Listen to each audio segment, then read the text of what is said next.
안녕하세요. 따뜻한 감동이 함께하는 공간 파리의 책방입니다.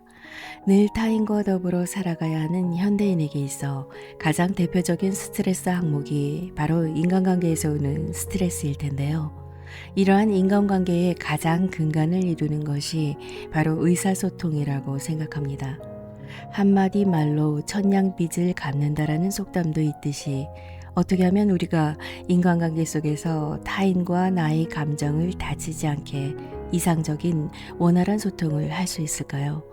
오늘 그 문제에 대한 현명한 해결책을 제시하는 책 한 권을 여러분께 소개해 드리려고 합니다. 책 제목은 이기적 소통, 성한당 출판사 도서입니다. 이 책의 저자 박보영님은 소통 전문가로 연세대학교에서 교육학 석사, 성균관대학교 신문방송학과 휴먼 커뮤니케이션 박사 학위를 받은 바 있습니다. 또 아시아나항공 재직 시절 교육훈련 교관을 역임했고 청와대 비서실을 비롯한 관공서와 대기업 등에서 고객과의 지혜로운 소통법을 주제로 한 강의를 25년째 진행하고 있습니다. 저자는 인간이 혼자서는 살아갈 수 없는 존재이기 때문에 타인과 잘 지내고자 하는 목적이 그 누구도 아닌 나 자신을 위한 이기적인 선택이라는 데 바탕을 두고 이기적 소통법을 제시하는데요. 단순한 소통 기술을 넘어서 감성 지능인 EQ를 바탕으로 한 이기적 소통이 어떻게 이타적인 행동으로 진화할 수 있는지 명쾌하게 설명해주고 있습니다. 또한 이 책에서는 상처받은 자신의 마음을 치유하는 방법과 얽히고 설킨 타인과의 관계를 복구하기 위한 공감 표현법, 그리고 자신의 감정을 조절하여 적절하게 표현하는 방법과 함께 언어만큼 중요한 비언어적 소통 요소 활용법을 단계별로 정리해 나가고 있습니다. 오늘 저는 책의 내용들 중 인상 깊게 읽었던 4가지 정도의 이야기를 추려서 들려드릴 텐데요. 보다 구체적인 내용들이 궁금하시면 직접 책을 읽어보시는 것도 추천드립니다. 말 한마디로 천냥 빚을 갚는 것을 뛰어넘어 말 한마디로 천냥을 얻는 방법을 생각해 보시는 시간이 되셨으면 합니다. 끝까지 유익한 시간 되시고요. 구독과 좋아요는 좋은 영상을 만드는 데 많은 도움이 될 것 같습니다. 자, 그럼 이제 저와 함께 책 속으로 들어가 보실까요? 상대를 배려하는 척 나를 배려하기. 동안으로 보이는 게 매번 좋은 것만은 아닌 것 같아. 나보다 어린 것 같은데 말을 놓더라고. 매번 나이를 말하고 다녀야 되는지 참 곤란하네. 바빠 죽겠는데 우리 딸이 또 회장이 돼서 학교 가봐야 돼. 그렇게 하지 말라고 했는데 인기 투표라 어쩔 수 없나 봐. 일도 해야 하는데 피곤해지겠어. 살다 보면 자신의 곤란하고 피곤한 감정을 공감하고 위로해 달라는 것인지 자랑을 하는 것인지 헷갈리는 말을 종종 듣게 된다. 그럴 때 사람들은 아부인지 사기인지 그 경계가 모호한 공감의 멘트를 적극적으로 쏟아내곤 한다. 그러게요. 너무 동안이셔서 당황하실 때 많으시지요? 와, 엄마를 닮았나 봐요.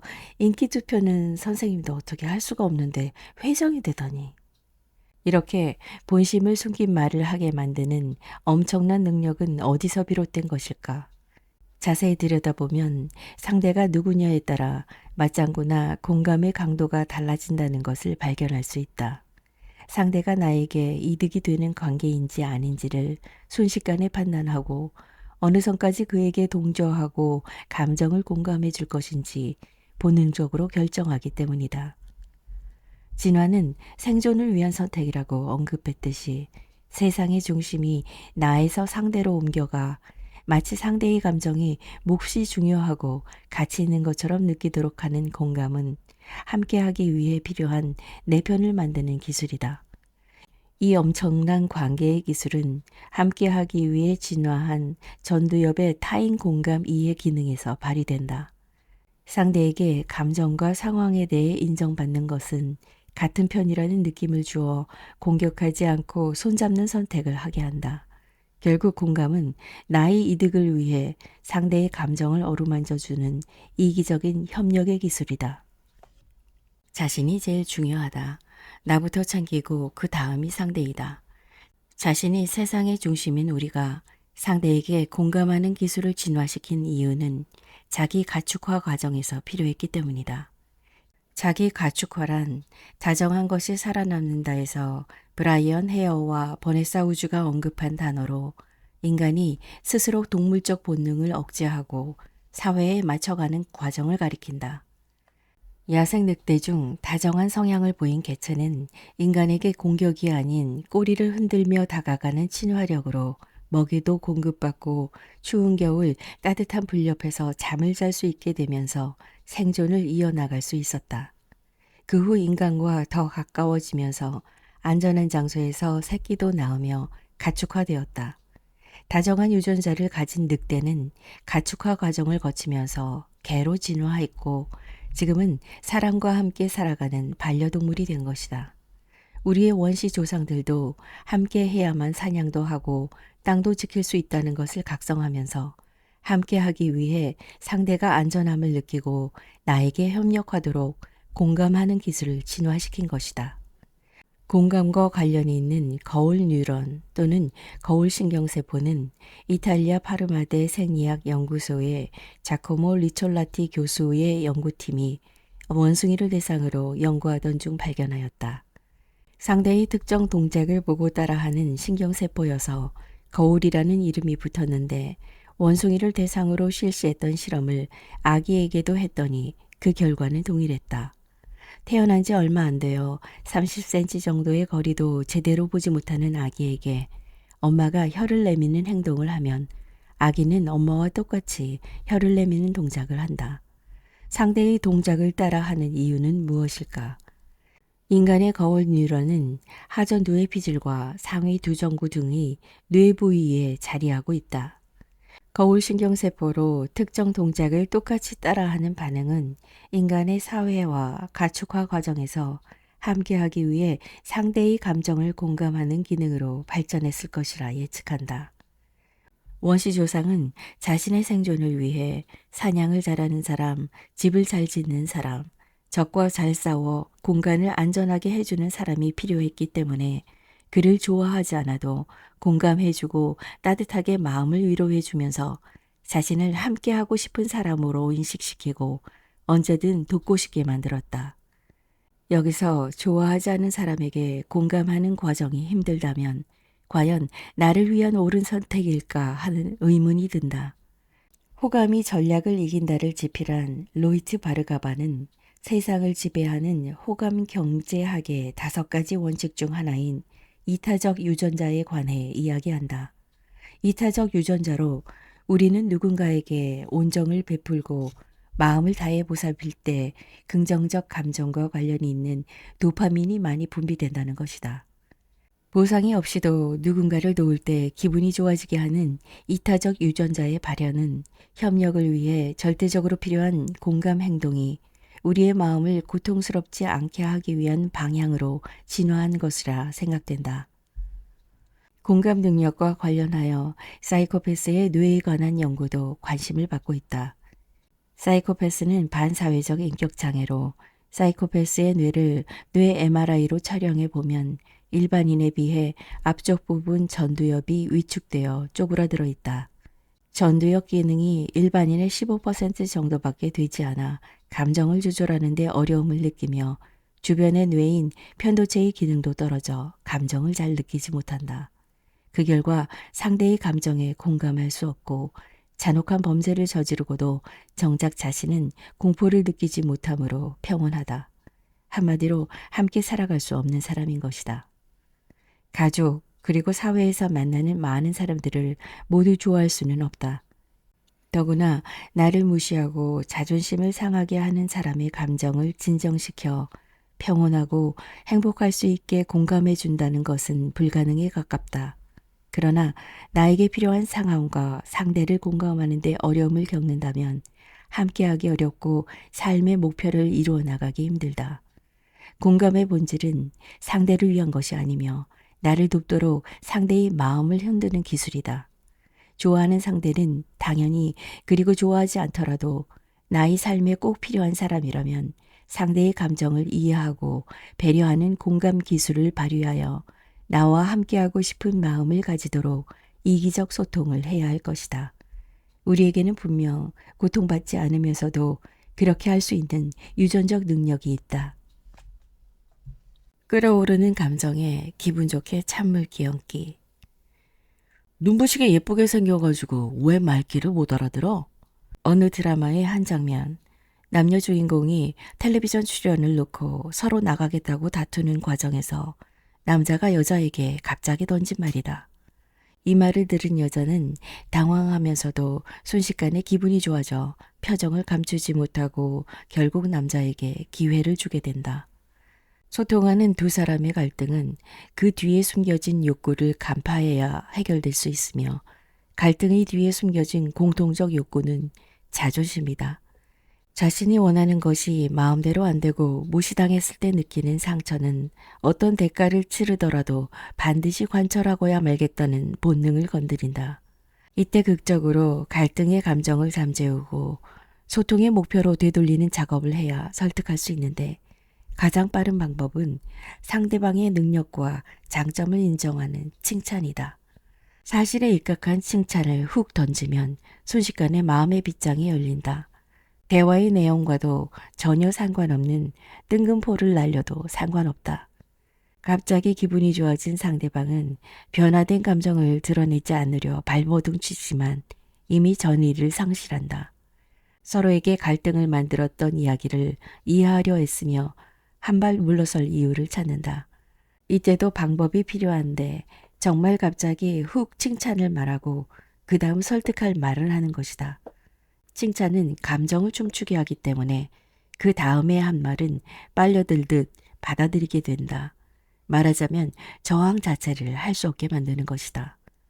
말귀를 못 알아들어 보다 눈부시게 예쁘게 생겨가지고를 먼저 들은 여자 주인공이 기꺼이 텔레비전 출연을 남자 주인공에게 양보한 것처럼 우리의 뇌는 감성 신호에 빛의 속도로 반응하므로 이 훅 치고 들어가는 칭찬 기술은 갈등을 풀어내는 소통에 매우 효과적이다. 그런데 다용도실이 굉장히 깔끔하네요. 세탁기 고장으로 화가 난 고객과 대화 중 훅. 잠시만요. 몇 년생이시라고요? 정말 동안이세요.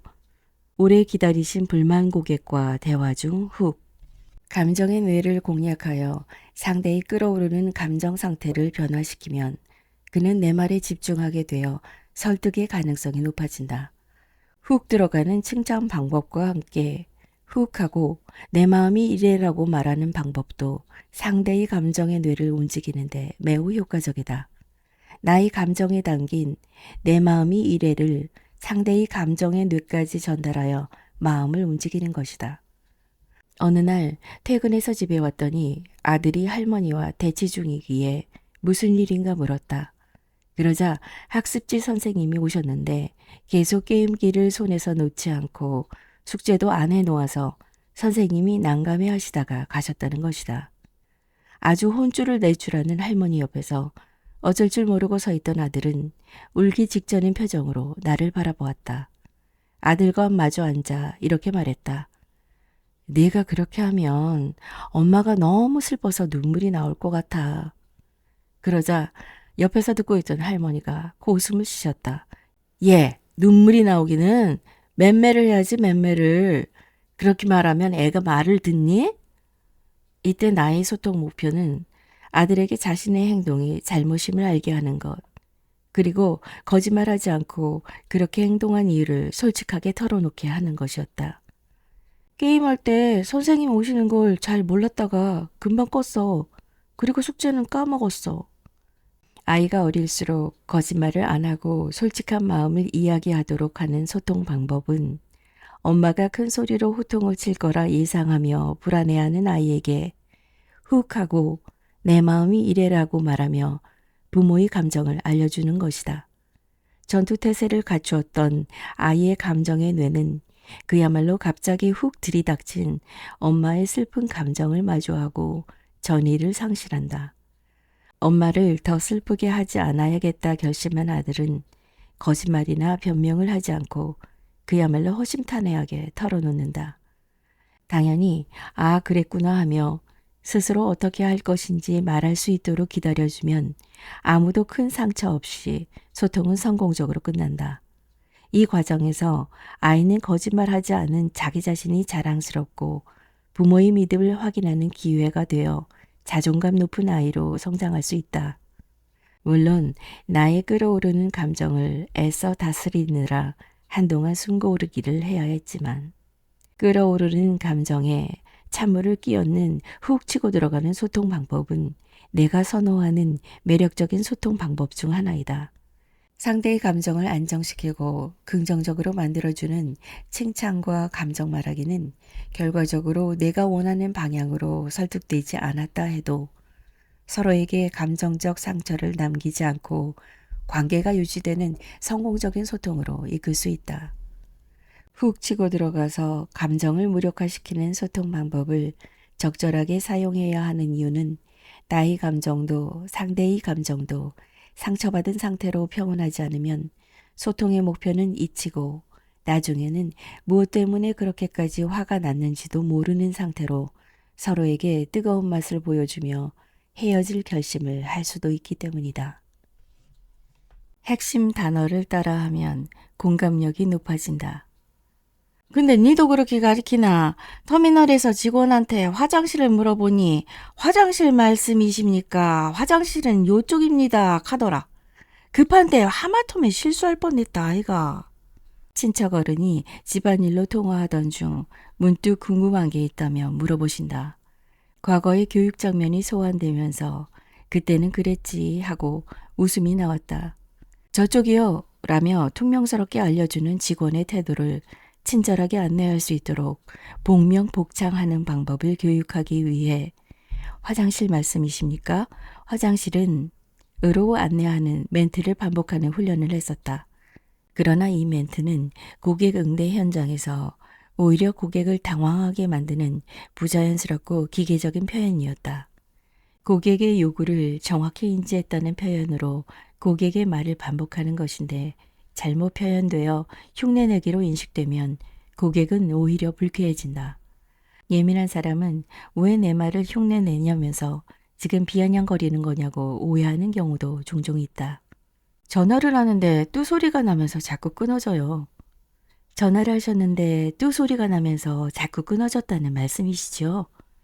고객의 질문에 한마디도 안 틀리고 똑같이 따라하는 응대는 공감은커녕 매뉴얼을 읽으면서 말하는 영혼 없는 무성의한 태도로 전달된다. 공감할 때의 복명복창은 직장에서 상사의 지시를 복명복창하는 것과는 조금 다른 의미이다. 일을 할 때는 업무에 대한 지시 내용을 정확하게 인지하였는지 확인하는 의미로 복명복창을 하지만 공감을 해야 하는 상황에서는 다른 복창 방법을 사용해야 한다. 복창, 즉 백트래킹은 잘 듣고 있고 집중하고 있다는 표현이며 소통 상대의 감정에 큰 영향을 주는 신호이다. 특히 공감을 위한 복창은 고객을 응대하는 직원에게만 필요한 기술이 아니라 누구나 잘 활용해야 하는 소통법이다. 공감하면서 감정을 진정시키고 대화에 집중하고 있다는 표현을 세련되게 하려면 말한 단어 중 한 단어만 동일하게 하는 것이 좋다. 전화를 하는데 뚜 소리가 나면서 자꾸 끊어져요. 전화가 계속 연결이 안 되었다는 말씀이시지요? 고객의 멘트 중 전화라는 단어만 복창하며 멘트의 내용을 확인하는 방법이 세련된 복창이며 여기에 한마디가 앞서야 한다. 저런 전화가 계속 연결이 안 되었다는 말씀이시지요? 공감 후 문제 해결의 단계로 들어갈 때 상대방의 감정은 분노의 춤을 멈추고 문제 해결에 함께 집중하게 되어 소통 시간이 짧아지고 성과는 올라간다. 어쩌다 약속 시간에 늦어 사과를 할 때 상대의 멘트에 따라 소통 분위기가 달라질 수 있다. 아유 죄송합니다. 월요일도 아닌데 차가 너무 막혔어요. 다음 4개의 보기 중에서 이 말에 대한 최선의 반응을 고른다면 무엇일까? 1. 괜찮습니다. 어서 앉으세요. 2. 저도 방금 왔어요. 3. 그러게요. 월요일도 아닌데 길이 많이 막히지요? 4. 다음부터는 여기 오실 때 지하철을 타세요. 정답은 3번이다. 공감과 함께 상대가 말한 멘트 중 월요일이라는 단어만 동일하게 말하는 세련된 복창으로 상황을 알고 있다고 공감한다. 성격 유형에 따라 4번 다음부터는 여기 오실 때 지하철을 타세요를 선택할 수도 있다. 공감이고 복창이고 다 필요 없이 곧장 성과를 위한 조언으로 말하는 경우인데 완벽한 공감 소통은 3번 다음에 4번을 말하는 것이다. 3번에 그러게요. 월요일도 아닌데 길이 많이 막히지요? 가 빠지면 약속 시간에 늦은 건 본인인데도 미안해함을 공감받지 못하고 질책 같은 조언만 듣게 되었다고 느껴져 부정적 감정에 휩싸이게 된다. 소통 분위기는 당연히 안 좋아진다. 충조평판, 즉 충고와 조언, 평가와 판단은 상대가 직접 청할 때만 해주는 것이 좋다. 특히 감정적 상황에 있는 상대가 하소연하듯 문제를 나눌 때는 답을 알려주기 전에 심정부터 살펴야 하며 그 누구도 아닌 나에게 털어놓는 속내를 간파해야 할 것이다. 답은 상대가 더 잘 알고 있으며 단지 위로받고 싶은 마음이 크다는 것을 기억하자. 공감이 소통의 중요한 기술이라는 것은 아무리 반복해서 말해도 모자란다. 소통은 공부하는 뇌보다 느끼는 뇌에 더 깊이 관여되어 있고 나도 상대도 감정적으로 평온할 때만 진심도 사실도 왜곡 없이 전달된다. 불통이 빈번하게 발생하는 이유는 서로가 함께하고 싶다는 소통의 목표를 잊은 채 내용만을 전달하기 때문이다. 내 말이 더 옳아로 상대를 설득시키는 것이 소통의 목표라면 먼저 상대의 마음을 여는 공감부터 시작해야 할 것이다. 마음이 열려야 귀도 열린다는 것을 잊지 말자. 감탄부터 하라. 분석하고 평가하기 전에. 다음에 동그랑땡 만들 때는 고기 비율을 조금 줄이면 단단하지 않고 더 맛있어. 주차 공간이 좁을 때는 핸들을 크게 돌리면 좋아. 솜씨가 어떠하든 나눠 먹고 싶어 가져간 동그랑땡이 타박을 받는 순간 마음도 슬퍼진다. 좁은 공간이지만 어깨가 으쓱할 정도로 주차를 잘 했는데 한 수 가르침을 받을 땐 또 어떤가. 모르는 정보를 알려주는 것은 고마운 일이지만 언어의 순서가 소통 분위기를 망칠 때가 있다. 이게 다 너를 위해서 해주는 말이야. 고마운데 속상한 건 마음을 알아주지 못한 결과이기 때문이다. 분석하고 평가하는 것, 그리고 잘못을 바로잡고 더 좋은 정보를 알려주는 것은 고맙고 좋은 일이지만 소통은 심정을 알아주는 것에 더 초점을 맞추어야 성공할 수 있다. 상대의 말이 들리려면 기분이 좋아야 한다는 것이다. 정보의 분석과 평가는 심정을 흩어지게 만든다. 상대보다 부족하고 서툴게 느껴지는 것은 당연하며 상대를 위한 나의 노력이나 재능도 부끄럽게 만드는 것이 평가이다. 당연히 관계하기 싫어질 수 있다. 무언가를 나누는 것은 함께 하자는 것이고 무언가를 보여주는 것은 인정받고 싶다는 것이다. 분석과 평가는 긍정보다 부정의 내용이 더 많을 수 있기 때문에 더 위험한 것이다. 발전을 위한 조언, 평가, 충고 등은 앞서 언급했듯 상대가 원할 때만 하자. 그리고 사족을 붙이자면 남녀 관계에서는 조금 다르니 주의해야 한다. 이 원피스 어때? 하고 여자가 물어볼 때 놓치고 싶지 않은 여자라면 남자는 어떻게 대답해야 하는지 따로 공부가 필요하다. 영화 어바웃 타임에서 시간을 되돌릴 수 있는 능력을 대대로 물려받은 주인공 팀이 사랑하는 메리의 시상식 드레스를 골라주는 장면을 참고하면 좋다. 여자 역시 함께하고 싶은 남자라면 대답을 잘 해야 할 것이다. 역시 영화 어바웃 타임에서 일에 지친 팀을 메리가 위로해주는 장면을 참고하기를 권한다. Respect for him, love for her라는 말을 기억하되 어떤 상황이든 첫 마디가 분석과 평가가 되는 것은 갈등을 유발할 수 있다는 것을 기억하자. 아이고 바쁜데 뭘 이런 걸 다. 맛있겠다. 아니 주차 선수네. 각이 안 나올 줄 알았는데. 감탄사로 시작하고 감사로 마무리하면 더 좋다. 칭찬도 감탄사로 시작하면 더 좋다. 상대에게 정말 필요해 보이는 분석과 평가, 조언이 있다면 나중에 기회를 찾아 그때 하면 된다. 그리고 내가 한 분석과 평가가 반드시 맞을 것이라는 보장이 없다는 것도 기억하면 더 좋겠다. 또한 감탄사의 일종으로 머뭇거림 소통 기법이 효과적일 때가 있다. 상대가 정말 평가와 충고를 요청했을 때 즉각적으로 결과를 말해주거나 선택해주는 것보다 머뭇거림의 감탄사를 먼저 동원하면 더 정성을 담은 설득력 있는 소통이 된다. 어떤 게 더 예뻐? 라는 질문에 대한 대답은 오른쪽보다는 오른쪽이 더 예쁘네가 더 좋다. 더 고민하고 신중하게 생각하여 대답한다는 느낌을 주기 때문이다. A안으로 할까요? B안이 더 좋을까요? 라는 질문에 비전문가들도 오잖아 라고 대답하기보다는 B안이 더 쉽긴 한 것 같네.